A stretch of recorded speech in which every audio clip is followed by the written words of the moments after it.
Bisa didengar. Waalaikumsalam, Pak. Agak delay ya suara saya. Mudah-mudahan internetnya nggak terganggu ya. Hmm.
Oke, suara saya bisa dengar.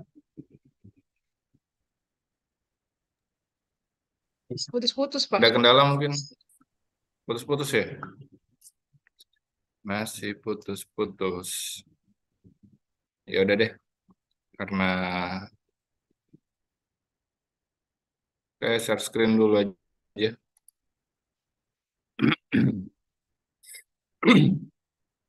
Masih bisa? Bisa udah keluar belum? Udah, Pak. Bisa, Pak, sudah tampil. Sudah ya. Ya, jadi seperti biasa minggu lalu juga ini ada pretest. Silakan Anda selesaikan ini persamaannya. Ini ujian tahun UTS tahun 2019 kalau nggak salah. Ini persamaannya berikut ya. Jadi saya minta Anda gunakan metode bisection untuk tebakan awalnya dari 1 sampai dengan 2 ya, jangan pakai yang lain, pakai yang ini. Errornya 0,1. Jangan lupa nanti bikin tabel ya.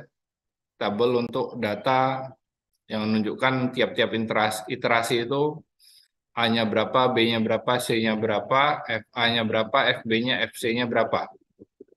Ya, dan bagaimana nanti dari tabel itu kelihatan Anda nentuin FC itu akan dipasangkan dengan yang mana untuk iterasi selanjutnya. Saya minta minimal 4 iterasi ya. Kalau nggak salah ini 4 iterasi selesai.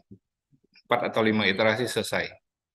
Ya, silakan Anda buat ini, silakan diselesaikan. Ya, coba dulu di sembarang kertas. Jangan lupa nama, NIM ya. Kemudian Anda kumpulkan dari e-learning. Saya udah bikin assignment untuk pretest pertemuan 4. Ya, silakan nanti dikumpulkan via e-learning. Due date-nya atau due time-nya sampai jam 9:10 hari ini.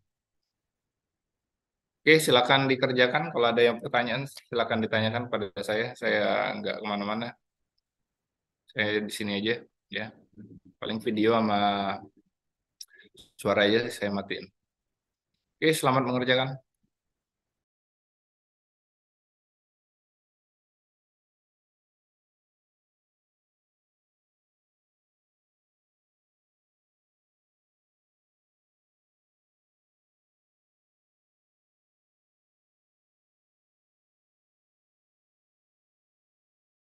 Nggak ada putus-putus atau gimana? Masih bisa diikutin Masuk, nggak Pak. kira-kira? Masih ya? Oke. Sebelumnya siapa nih iPhone? Enter the waiting room. Adalah. Oke, sebelumnya 0,1,5. Ini nggak perlu sih. Ya kurang lebih lah ya. Nanti jawabannya itu tuh sekitar 1,3-an gitu. Ya, jawaban jawaban dari yang tadi itu ya. Bisa nggak share screen yang lain sih? Ini saya stop share dulu. Ini UTS, ini UTS tahun 2017 ternyata. Nah, ini jawabannya kurang lebih ya. Ini sama nih hitungannya. Tuh, ya, kurang lebih ini jauh. Ini soalnya tadi, walaupun di UTS itu selangnya dari 0 sampai 3 ya, lebih panjang sebenarnya. Anda tadi 1 sampai 2, cuman errornya sama 0,1. Di penyelesaiannya kurang lebih kayak gini, walaupun angkanya nggak sama persis ya. Angkanya nggak sama persis, tapi Anda bisa lihat itu dapatnya sekitar segini, 1,3.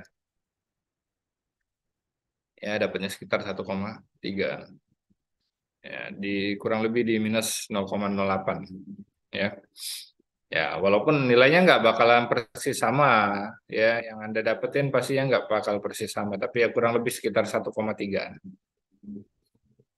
Ya, kurang lebih kayak gitu. Kemudian, oke, saya stop share. Kita kembali lagi ke apa namanya materi ya. Nah, tadi Anda udah pretest masalah bisection, Newton apa namanya regula falsinya belum, ya.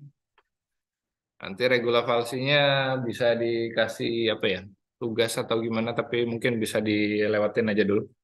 Nah sebenarnya sama aja, regula falsi dengan bisection itu sama aja, beda di rumus ya, tapi cara pengerjaannya tuh mirip gitu. Anda harus tentuin yang mana yang mau dipakai, gimana cara mendapatkan titik yang baru, yang mana yang mau dipasangkan dengan yang titik lama dan segala macamnya kurang lebih sama. Jadi saya rasa yang regula falsi bisa kita lewatin ya.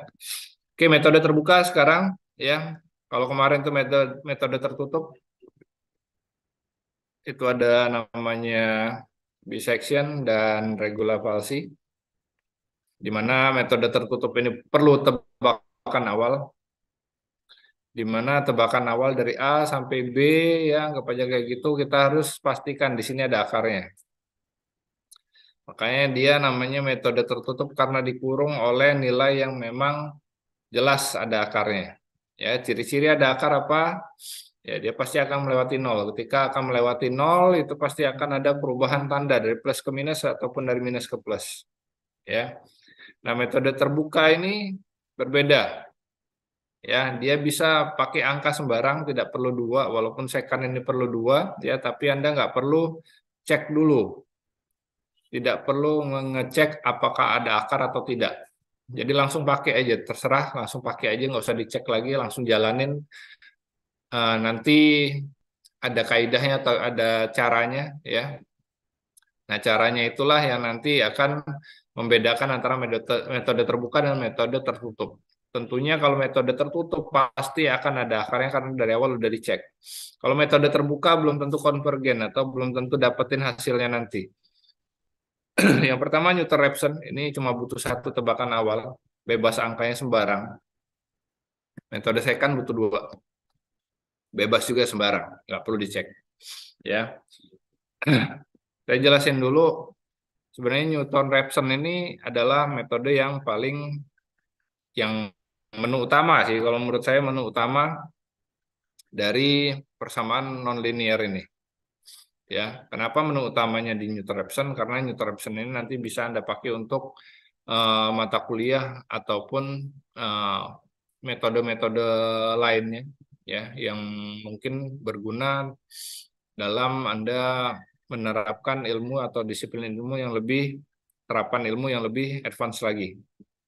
Ya contohnya apa? Newton-Raphson ini bisa untuk studi aliran daya, power flow ya, di power flow. Ini juga apa namanya? eh, kakak tingkat Anda berapa kali itu skripsi menggunakan kaidah dasar dari metode Newton-Raphson. Walaupun bukan kayak yang kita mau cari sekarang ini atau kita pelajarin sekarang ini ya, karena itu akan banyak eh, metodenya tambahan, pasti ditambah lagi dengan apa-apa segala macam yang pasti misal buat power flow ini ya. Kalau Anda nanti ke sistem tenaga listrik mungkin nanti akan ketemu. Power flow ini banyak yang harus Anda siapin. Anda harus siapin juga persamaannya ya. Persamaan apa namanya? eh, Persamaan powernya gitu, bukan persamaan alirannya ya, aliran dayanya. Terus juga nanti yang agak repot juga, Anda harus bisa menghitung dengan menggunakan matriks Jacobian ya. Itu harus disiapin juga. Jadi repot nanti. Banyak. Banyak yang harus di prepare gitu ya untuk menggunakan metode Newton-Raphson ini. Tapi ini salah satu metode yang menurut saya penting gitu ya. Oke, Newton-Raphson ini seperti apa ya? Newton-Raphson ini yang pasti dia cuma butuh satu tebakan awal terserah dari mana, misal dari X1 ini ya. Dia akan proyeksikan ya nilai X1 ini ke dalam kurva. Ini ada kurva X ya. Ada X1, dia mulai dari sini, dia akan proyeksi ke sini, ke Fx ini. Kemudian dari sinilah dia akan membentuk garis lurus singgung, garis singgung terhadap kurva tersebut. Garis singgung tersebut kurang lebih kayak gini ya. Nah, disinilah titik yang disinilah atau yang di sini nih, yang di X1 yang di sini ya. Inilah adalah titik singgung baru atau titik pendekatan baru nanti. Sini ini dia. Jadi dia pertama ada di X1 ini ya. X1 yang paling kanan ini akan diproyeksikan ke Fx. Nanti dari sini akan dibentuk garis singgung terhadap kurva Fx sehingga nanti akan ada perpotongan dengan sumbu X ya, yaitu perpotongan di sini di X2. Di X2 ini akan diproyeksikan lagi ke Fx, kemudian akan membentuk garis singgung baru yaitu di X3 ini. X3 nanti ada di sini sebelah kiri ya, paling kiri. Dari sini nanti akan proyeksikan ke bawah ya. Dari bawah ini nanti akan diproyeksikan lagi ke atas ya, garis singgung. Garis singgungnya akan diproyeksikan ke atas gitu ya. Nah, sehingga nanti akan mendekati ke akar deh. Kalau Anda lihat perjalanannya dari X1 di sini, di paling kanan, dia akan mendekati akar ya. Akarnya yang sebelah sini nih. Ini akarnya. Akan mendekati ke X2.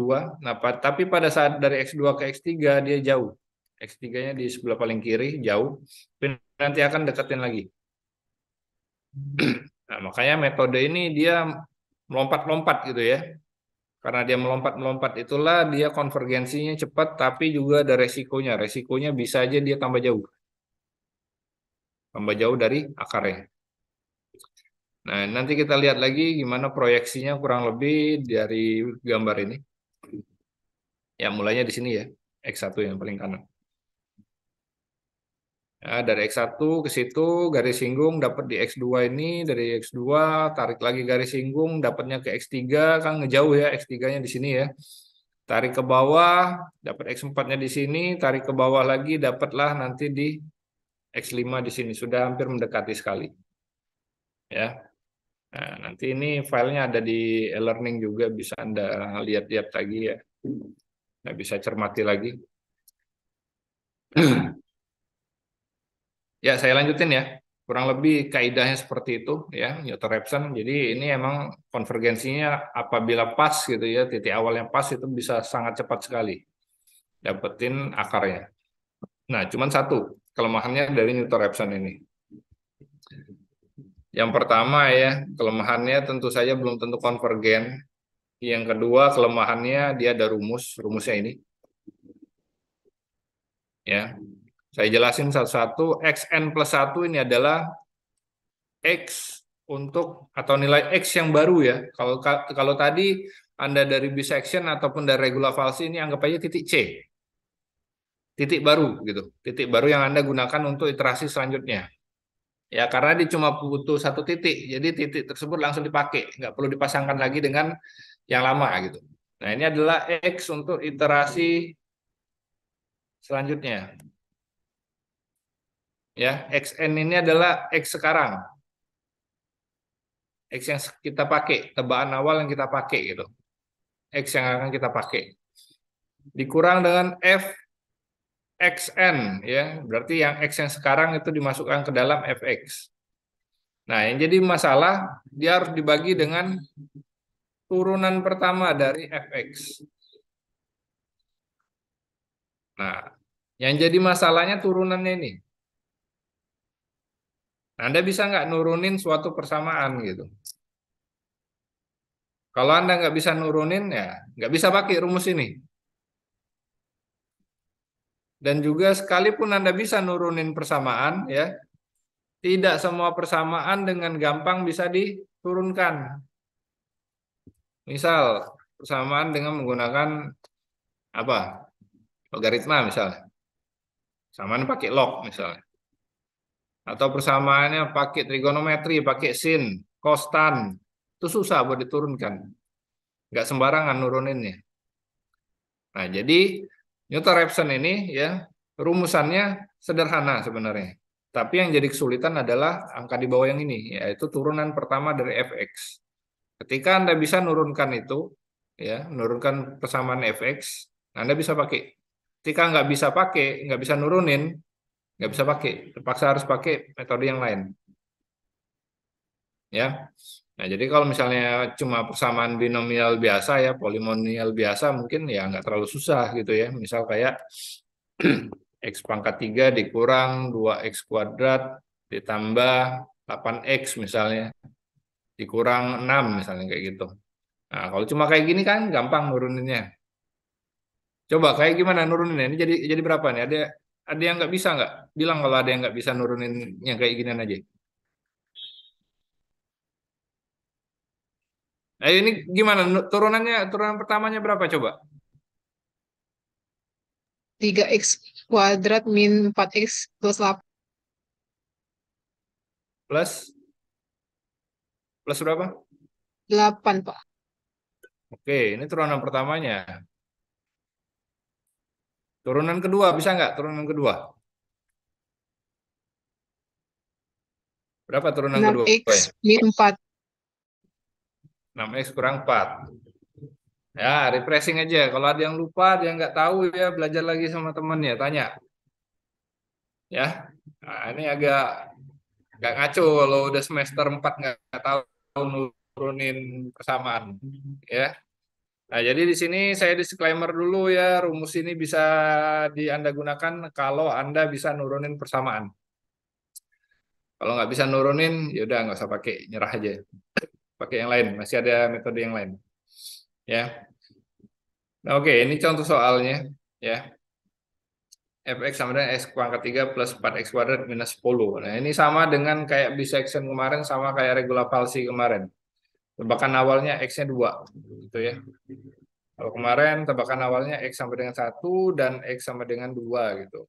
A sampai 1 sampai dengan 2, kurang lebih kayak gitu. Coba yang ini nih gimana nuruninnya? Yang lain coba, jangan Stefani lagi. Yang lain gimana nuruninnya? Berapa turunannya?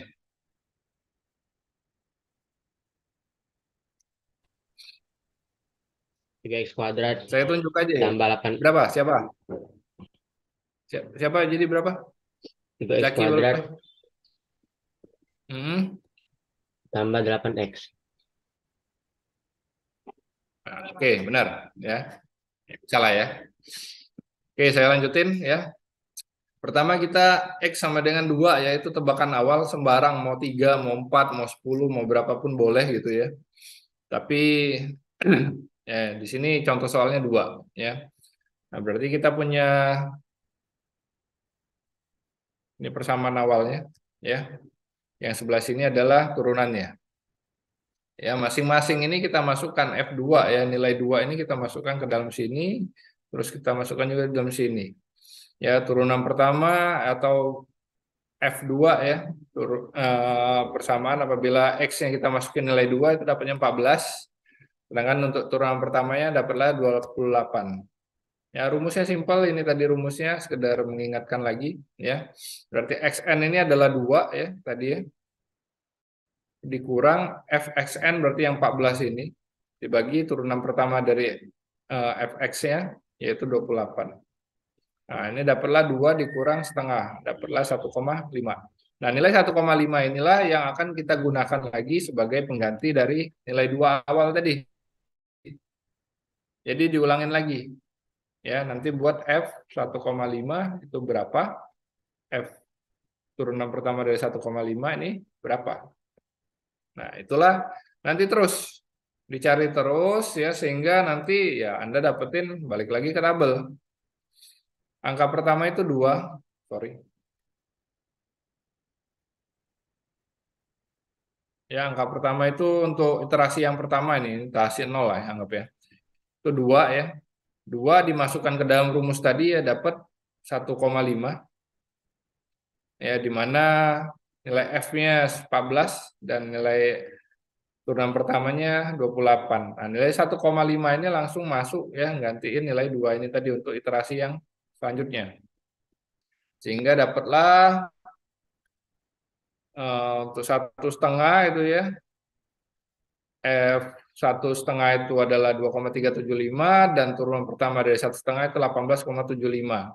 Sehingga nanti masukkan dalam rumus dapatlah nilainya 1,373333 ini. Nah, nilai 1,37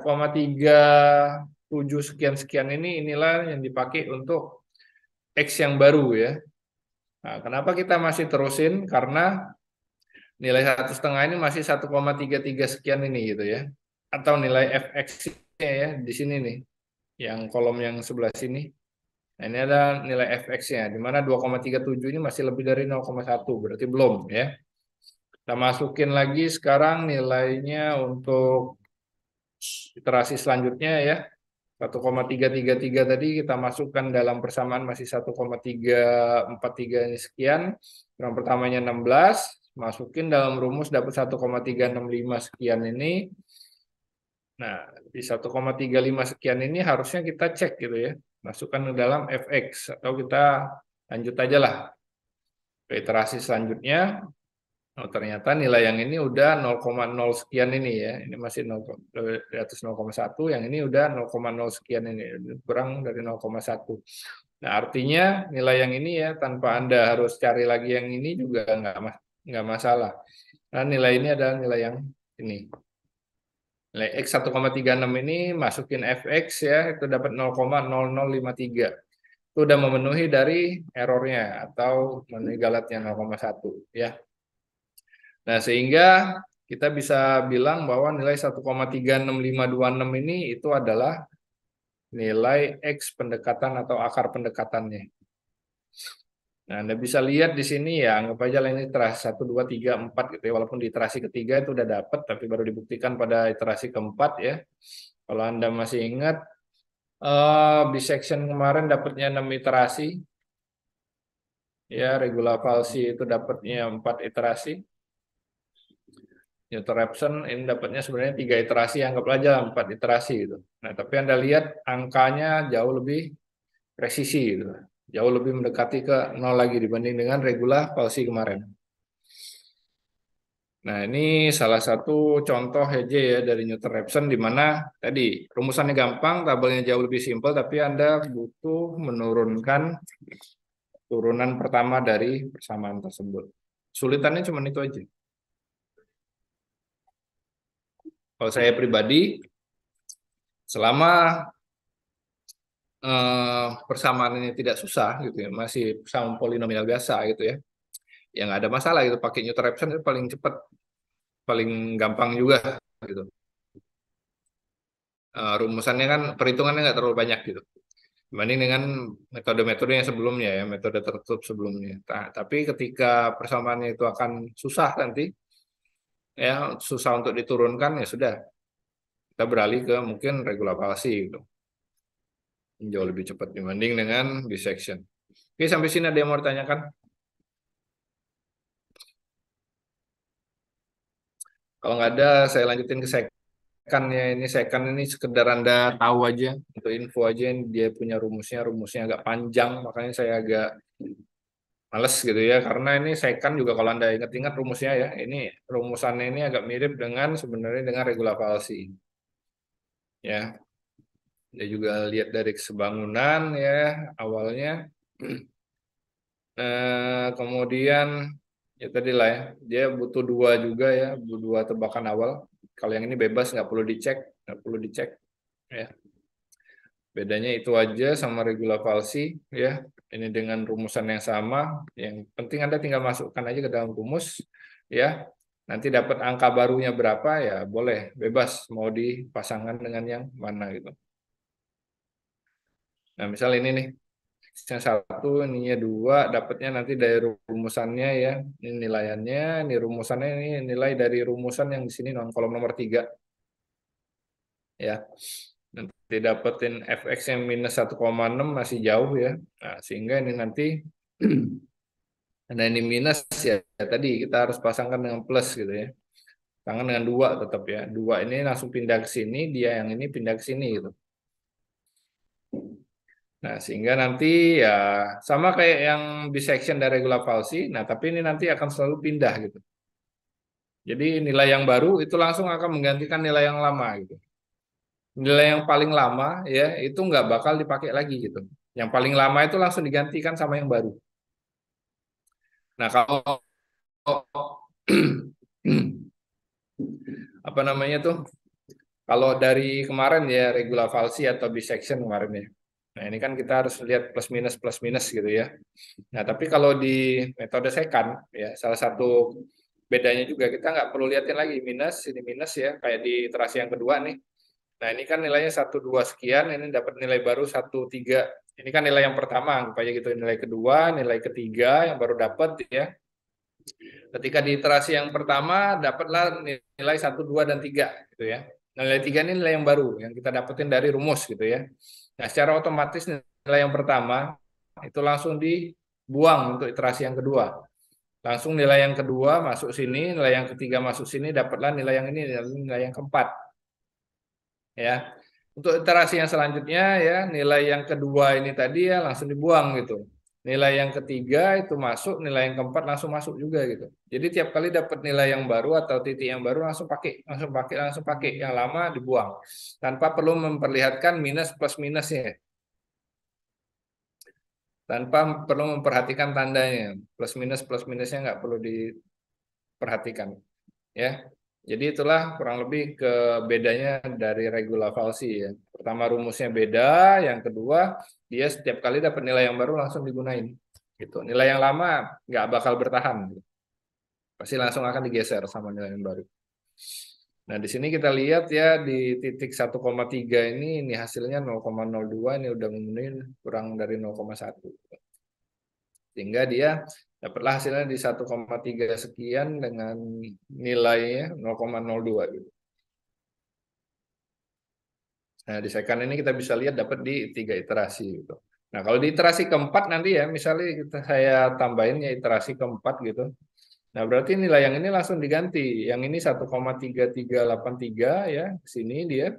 Yang ini langsung gantiin yang ini 1,36662. Nah, jadi tiap kali dapat yang baru langsung dipakai gitu. Yang lama langsung dibuang, yang paling lama langsung dibuang. Nah, itu kurang lebih ya. Nah, sekannya agak panjang-panjangnya masalah sebenarnya gitu loh. Di regula falsi juga udah cukup sebenarnya atau di Newton-Raphson udah cukup. Tapi ini juga untuk menjawab ya. Menjawab kalau misalnya Anda mau yang lebih cepat dan juga mungkin males nurunin gitu. Tapi rumusannya kan dia agak panjang nih rumusnya. Mana tadi rumusnya? Nah, ini rumusnya kan agak panjang. Ya. Nah, berarti kan ini xn ini kan x yang sekarang dikurang xn min 1. Xn min 1 ini x yang sebelumnya gitu. Ya, nilai x yang sebelumnya. Nah, nanti Anda bisa lihat lagi di sini ya. Silakan dibaca sendiri gitu. Saya nggak perlu jelasin yang kayak ginian. Ya, biar Anda sambil baca juga sambil ngulang maksud saya. Jadi nggak perlu semuanya saya jelasin karena yang kayak ginian yang lebih penting untuk saya jelasin. Kalau Anda yang tadi kan Anda tinggal baca aja sebenarnya udah bisa paham gitu. Nah, yang kayak gini yang perlu saya jelasin sebenarnya yang jauh lebih penting untuk kan saya jelaskan dibanding dengan Anda baca sendiri karena kalau baca sendiri belum tentu paham. Nah, ini ada beberapa kelemahan ya metode Newton-Raphson, kecuali di samping dia tadi pertama belum tentu konvergen atau belum tentu dapatkan hasilnya atau akarnya. Yang kedua belum tentu juga dia apa namanya gampang ya, gampang untuk diturunkan turunan pertamanya, tapi dia juga punya kelemahan. Kelemahannya itu karena dia pakai fungsi garis singgung gitu ya. Ya, pendekatan garis singgung ya. Nah, ketika suatu kurva itu ada titik puncak, misal di sini. Ya, titik puncak bisa aja dalam artian kayak gini, ya, ke atas ataupun kayak gini ke bawah. Sorry, yang ini jelek nih. Yang agak ekstrim aja lah ya, ke bawah misalnya kayak gini. Nah, ini titik puncak ini ketika dia benar-benar di titik puncak ini ya. Nah, itu agak susah gitu. Misal di sini nih ada titik puncak karena dia pas ketika Anda dapetin nanti hasilnya atau tebakan awal Anda itu pas di titik puncak karena dia berupa persamaan garis singgung, dia akan sejajar.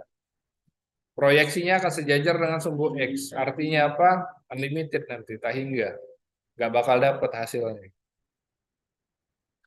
Nah, ketika Anda pakai Newton-Raphson, kemudian Anda apa namanya eh, sudah berapa banyak iterasi itu nggak dapat juga, nah itu Anda harus curiga. Nah, mungkin ini salah satu iterasi ataupun di tebakan awal ini ada di titik puncak misalnya. Nah, cara penyelesaiannya seperti apa? Sebenarnya ada metodenya ya, tapi paling gampang Anda ganti tebakan awalnya ganti. Artinya harus ngulang dari awal. Misal di sini nih titik puncaknya itu ada di 3 nih misalnya gitu ya.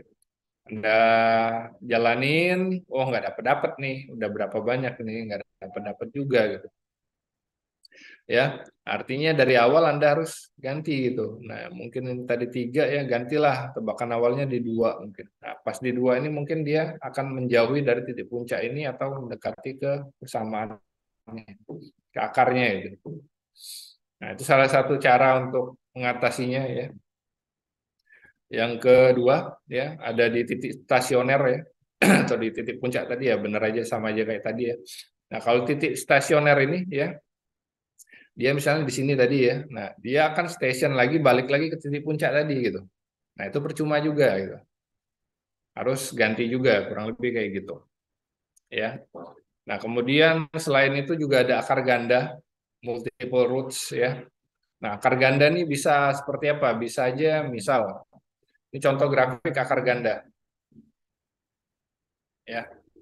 Ini grafik dari akar ganda. Akar ganda ini contohnya ya di sini.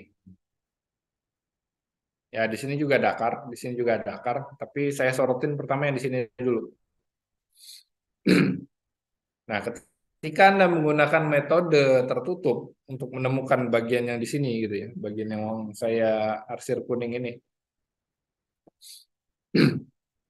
Ini akan susah, karena apa? Karena salah satu ciri dari akar ganda ya, kurvanya itu hanya akan menyinggung sumbu X. Tidak akan memotong sumbu X. Nah, jadi di sini ada 2 akarnya gitu. Nah, ketika dia hanya menyinggung sumbu X, artinya tidak ada perpotongan dengan sumbu X ya. Nah, yang tertutup tadi, metode tertutup tidak akan bisa jalan gitu. Nggak ada plus minusnya dia. Kalau digambarin dia minus-minus terus gitu, padahal dia ada akarnya. Jadi di metode tertutup ini tidak akan terdeteksi. Karena dia tidak pernah memotong sumbu X, hanya menyinggung sumbu X gitu ya. Kalau untuk yang sebelah kanan ini bisa pakai metode tertutup. Nah, ini contoh persamaannya dengan akar ganda. Ya. Persamaannya ini ya, kalau kita faktorkan ya, dia X min 3, X min 1, X min 1, artinya ada di X3, X sama dengan 3 ini. X sama dengan 1, kemudian X sama dengan 1. Nah, yang jadi masalahnya di X sama dengan 1 ini ada 2 akarnya. Itu yang di sini. Nah, Anda bisa lihat bahwa dia tidak pernah memotong, dia hanya menyinggung. Ngepas gitu, ngepas di 0. Ketika Anda gunakan metode tertutup di sini, ya ini nggak bakal dapat karena dia nggak pernah ada di plus, gitu ya. Kalau digambarnya nggak pernah ada di plus, dia di minus terus. Nah, sehingga di metode tertutup yang kayak gini nggak terdeteksi. Akar ganda ini nggak akan terdeteksi. Nah, misal 3 nih, 3 yang di sini ya. Pakai yang warna ini deh. Warna ungu nih. 3 di sini pakai metode tertutup ya ketemu pasti. Karena dia memotong, sudah memotong. Nah, tapi ketika dia yang di sini, ya, dia tidak akan terdeteksi karena dia dianggap minus-minus terus, tidak pernah memotong sumbu X sehingga akar gandanya nggak bakal ketemu. Di Newton-Raphson masih bisa mungkin ketemu walaupun nanti dia dianggap di titik stasioner atau di titik puncak itu.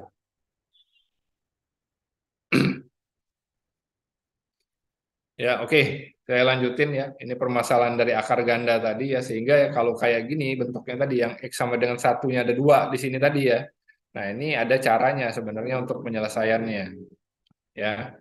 Yang pertama kita harus tahu dengan menggunakan modifikasi, rumusan modifikasi ya.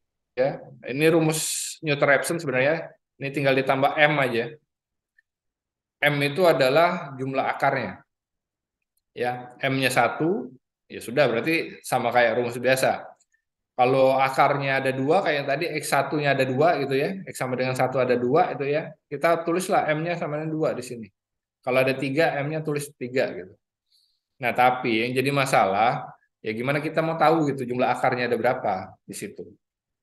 Nah, sehingga cara ini nggak digunakan. Adalah cara yang baru lagi. Ya, yaitu dengan menggunakan pendekatan U.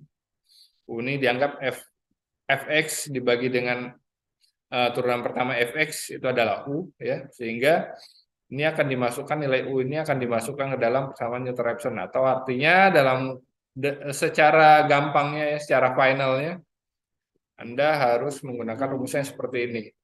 Yang jadi problem apa? Sini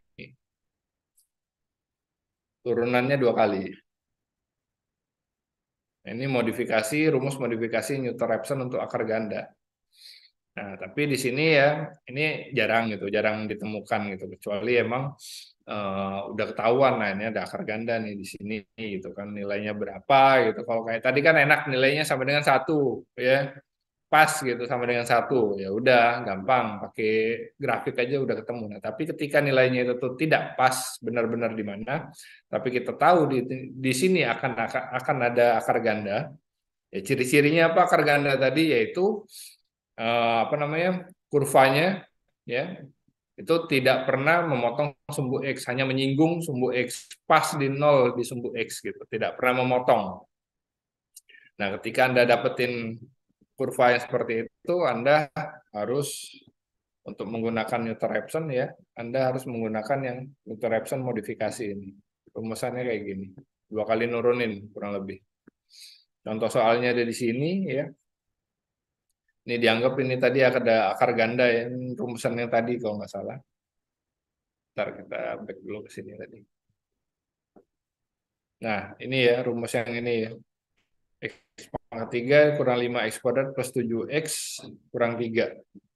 Ya. Nah, ini rumusan yang sama. Kita udah tahu tadi X sama dengan 3, X sama dengan 1, X sama dengan 1. Kita mau coba buktiin bener nggak nih? Pakai Newton-Raphson modifikasi bisa. Ini fx-nya turunan pertama, turunan kedua. Ya. Tinggal masukin ke rumusannya. Ya, kalau ini pakai Newton-Raphson baku nih, Newton-Raphson biasa gitu ya. Nah, ini bisa dicari ini untuk X yang pertama, untuk iterasi yang selanjutnya ini untuk I2 gitu ya. Masukin lagi. Nah, ini nanti dapatnya kayak gini. Pakai cara biasa gitu ya. Cara biasa dapatnya kayak gini. Nah, ini masih dapat sebenarnya ya. Dibutuhkan 6 iterasi gitu. Ya. Tapi nilainya 0,97777. Nah, ini dapatnya segitu gitu. Udah mendekati sebenarnya, udah mendekati nilai sebenarnya itu 1 tadi ya. Nah, dengan cara metode Newton-Raphson yang modifikasi yang rumusnya panjang yang butuh 2 kali nurunin ya. Ini nanti kita bisa langsung lihat di sini ya. Ini akan dapetin hasilnya dapat 0 persis di iterasi ketiga dengan nilai X-nya yaitu 1. Nah, ini jauh lebih memuaskan dibanding yang tadi. Karena yang ini tadi ya, kalau Anda terusin, mau sampai 10 iterasi, ya nilainya nggak pernah akan benar-benar 0 gitu. Ini juga nggak, ini juga naiknya cuma dikit, dikit, dikit, dikit gitu loh. Naiknya nanti. Ini juga turunnya juga hampir mendekati nol juga dikit, dikit, dikit, dikit terus gitu. Nah, sedangkan kalau di sini ini udah dapat hasil yang jauh lebih memuaskan yang modifikasi tadi. Nah, jadi kurang lebih ya, Eutrepson modifikasi ini hanya dipakai untuk kondisi-kondisi tertentu, yaitu untuk akar ganda. Ya. Rumusnya agak ribet, tapi ya tadi proven gitu ya, jauh lebih baik gitu, lebih much better gitu. Sampai sini ada yang mau ditanyakan? Ya, minggu depan kita udah selesai ini di, saya harus ngejar ya, karena saya juga kurang dua kali pertemuan. Dua pertemuan awal kita nggak ada gitu. Jadi saya emang agak cepet-cepetin gitu. Belum lagi juga nanti udah mau bulan depan libur apa namanya, udah puasa, terus juga libur Lebaran, nggak tahu dari mulai kapan gitu, sempat apa enggak 16 kali pertemuan nih nanti. Jadi saya minggu depan kita akan masuk ke SPL ya, agak saya cepetin ini, sistem persama linear, Anda belajar masalah matriks nanti, ya gimana ngolah matriks. Banyak metodenya ini di SPL ya. Mulai dari metode biasa, metode Gauss, Gauss-Jordan, ada juga nanti apa sih LU, kemudian ada metode iterasi ya, Gauss-Seidel sama Jacobi gitu. Jadi lebih banyak lagi gitu, kurang lebih ada 6 sampai 7 kalau nggak salah 6 sampai 7 metode yang harus Anda pelajari. Ya di pertemuan minggu depan itu kurang lebih baru perkenalan sama metode Gauss dulu, Gauss biasa. Kemudian nanti Gauss Jordan dan metode satunya lagi apa gitu lupa saya deh, komposisi kalau nggak salah. Ya jadi SPL ini bisa makan sekitar 3 sampai 4 pertemuan. Habis itu kita UTS. Ya untuk minggu depan pretestnya nanti eh, saya ingin Anda pelajari masalah metode Gauss ya, matriks, metode Gauss. Jadi bukan ngulang yang minggu ini ya, tapi pretestnya tentang apa yang akan kita pelajari minggu depan. Silakan Anda pelajari metode Gauss, Gauss biasa, ya matriks dengan menggunakan Gauss. Matriksnya mungkin nanti tidak akan terlalu sulit, 3 kali 3 aja, nggak usah 4 kali 4. Nanti pretestnya matriksnya 3 kali 3. Silakan Anda pelajari dulu ya tentang metode Gauss, metode eliminasi Gauss, eliminasi Gauss. Eliminasi Gauss ya, metode eliminasi Gauss untuk matriks ya. Nah, itu untuk bahan pretestan dan minggu depan biar agak gampang saya jelasin nanti. Bisa agak cepat jadi jelasinnya.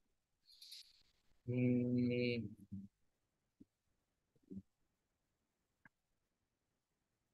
Oke, sampai sini ada yang mau ditanyakan silakan.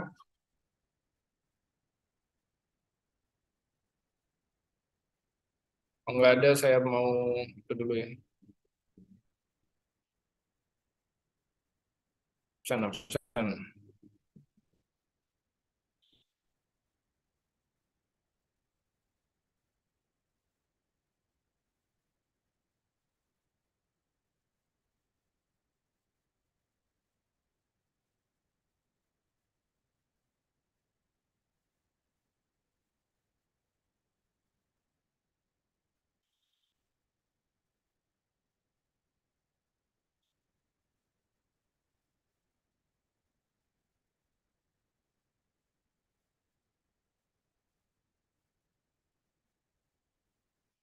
Oke, sudah untuk pertemuan hari ini. Silakan diulangin lagi ya, terutama yang di Newton Raphson. Newton Raphson itu menurut saya penting buat Anda ke depannya juga cukup penting itu ya. Walaupun yang baru diajarin ini cuma kulitnya doang. Ya, nanti pengembangannya di beberapa pelajaran lainnya akan ada di pengembangannya. Minimal Anda tahulah interruption itu kurang lebih apa-apa yang dibutuhin. Dan juga prinsip kerjanya seperti apa, yaitu dengan menggunakan garis singgung tadi ya. Udah, buat hari ini saya cukupkan dulu sekian. Sampai jumpa minggu depan di waktu yang sama. Ya, silakan jangan lupa pelajari dulu masalah eliminasi Gauss ya untuk matriks ya, matriks 3x3 aja dulu. Untuk masalah eliminasi Gauss. Nanti minggu depan pretest lagi kayak biasa jam 8.30 sampai jam 9-an kurang lebih pretestnya tentang eliminasi Gauss ya. Baik, sekian dulu dari saya buat hari ini. Wassalamualaikum warahmatullahi Waalaikumsalam. Waalaikumsalam warahmatullahi wabarakatuh. Terima kasih, Pak.